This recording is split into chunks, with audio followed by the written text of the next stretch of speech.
തൃണമൂൽ കോൺഗ്രസിനെ UDFിലേക്ക് എത്തിക്കാൻ സമ്മർദ്ദം ശക്തമാക്കി PV അൻവർ. ബുധനാഴ്ച കോൺഗ്രസ് നേതാക്കൾ അൻവറുമായി നടത്തുന്ന ചർച്ചയിൽ മുന്നണി പ്രവേശം സാധ്യമല്ലെങ്കിൽ പിന്തുണയില്ലെന്ന നിലപാട് അൻവർ അറിയിച്ചേക്കുമെന്നാണ് സൂചന.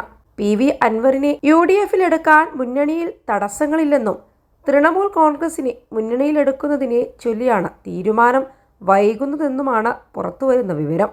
തൃണമൂലില്ലാതെ UDFിലേക്കില്ലെന്ന നിലപാടിൽ ഉറച്ചു നിൽക്കുകയാണ് അൻവർ.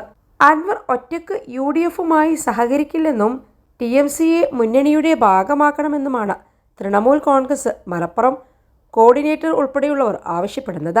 PV അൻവർ UDFുമായി സഹകരിക്കാമെന്ന് നേരത്തെ തന്നെ അറിയിച്ചിട്ടുണ്ടെന്നും മുന്നണിയിൽ പ്രവേശിപ്പിക്കുന്ന കാര്യത്തിൽ വിശദമായ ചർച്ചകൾ വേണമെന്നുമാണ് നിലമ്പൂർ മണ്ഡലത്തിൻ്റെ ചുമതലയുള്ള AP അനിൽകുമാറിൻ്റെ വിശദീകരണം. മുന്നണി പ്രവേശനവുമായി ബന്ധപ്പെട്ടും സ്ഥാനാർത്ഥി നിർണയവുമായി ബന്ധപ്പെട്ടും PV അൻവർ കഴിഞ്ഞ ദിവസം AP അനിൽകുമാറുമായി ചർച്ചയും നടത്തിയിരുന്നു.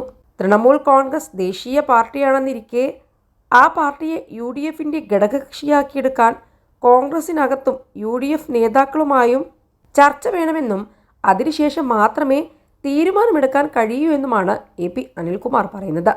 23 നടക്കുന്ന ചർച്ചയിൽ തീരുമാനമായില്ലെങ്കിൽ PV അൻവർ സ്വന്തം സ്ഥാനാർത്ഥിത്വം പ്രഖ്യാപിക്കാനുള്ള സാധ്യതയും ചർച്ചയാകുന്നുണ്ട്. UDFിന് മുൻതൂക്കമുള്ള മണ്ഡലത്തിൽ അൻവർ സ്ഥാനാർത്ഥിയായി പ്രഖ്യാപനം നടത്തിയാൽ UDFിന് വിജയസാധ്യത പ്രതിസന്ധിയിലാവും എന്നിരിക്കെ അൻവറിനെ അനുനയിപ്പിച്ച് ഒപ്പം നിർത്താനുള്ള ചർച്ചകളും നടക്കുന്നുണ്ട്. 21 ലക്ഷത്തോളം സന്തുഷ്ടരായ ഉപഭോക്താക്കളും 2 ലക്ഷത്തോളം തിമിര ശസ്ത്രക്രിയകളും പൂർത്തിയാക്കിയ മലബാറിലെ ഏക കണ്ണാശുപത്രി Al Salama eye hospital, hospital road, Perinthalmanna. VS ജോയിയോടാണ് താല്പര്യമെങ്കിലും UDF നിർത്തുന്ന ഏത് സ്ഥാനാർത്ഥിയെയും പിന്തുണയ്ക്കുമെന്ന് കോൺഗ്രസ് നേതൃത്വത്തെ അൻവർ അറിയിച്ചിട്ടുണ്ട്. പകരം ഉപതെരഞ്ഞെടുപ്പിന് മുൻപ് മുന്നണിയിലെടുക്കണമെന്നാണ് ആവശ്യം.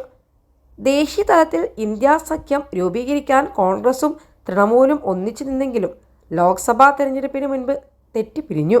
കോൺഗ്രസിനൊപ്പം സഖ്യത്തിനില്ലെന്നും പ്രഖ്യാപിച്ച തൃണമൂൽ നേതാവ് മമതാ ബാനർജി ലോക്സഭാ പോരിൽ ബംഗാളിൽ ഒറ്റയ്ക്ക് മത്സരിച്ചു.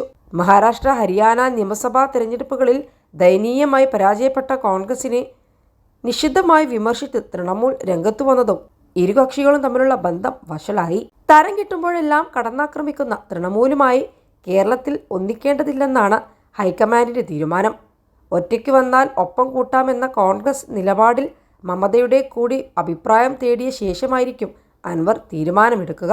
നിലമ്പൂർ സ്ഥാനാർത്ഥിയുടെ കാര്യത്തിൽ അൻവർ ഒരു തരത്തിലുള്ള സമ്മർദ്ദവും ചെലുത്തുന്നില്ലെന്നും വിജയസാധ്യതയുടെ അടിസ്ഥാനത്തിൽ ആര്യാടൻ ഷൗക്കത്തിനെയോ VS ജോയിയെയോ തീരുമാനിക്കുമെന്നും കോൺഗ്രസ് വൃത്തങ്ങൾ പറഞ്ഞു. സ്ഥാനാർത്ഥിയായി കോൺഗ്രസ് ആരെ തീരുമാനിച്ചാലും അംഗീകരിക്കുമെന്ന് മുസ്ലിം ലീഗും അറിയിച്ചിട്ടുണ്ട്.